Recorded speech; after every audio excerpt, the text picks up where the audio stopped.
Šoreiz atrodos Bauskas pilsētas pašā sirdī, Rādes laukumā, kur arī ir jauni digitālie risinājumi, kur viens atrodas man aiz muguras turisma informācijas centrā, savukārt otrs jums aiz muguras. Šīs digitālais stends ļauj interesantā, interaktīvā veidā iepazīties ar Bauskas vēsturi.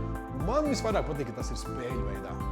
Es varu salīdzināt sevi ar vidējo baušķanieku, ievadot savus auguma centimetrus, un es apsveicu ar to, ka es esmu garāks par vidējo baušķanieku.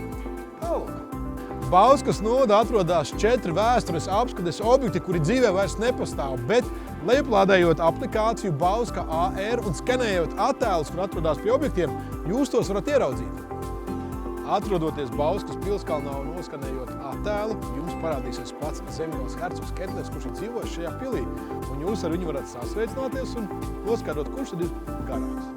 Šobrīd atrodos Iecevā un staigāju pa Iecevas muižas gaiteņiem, kur iespējams šeit atradās virtuve, tur viesistaba, tur varbūt guļamistaba. Bet kā tas bija patiesībā, brauciet jūs paši šeit un izmantojot paplašinātās realitātes iespējas, uzziniet.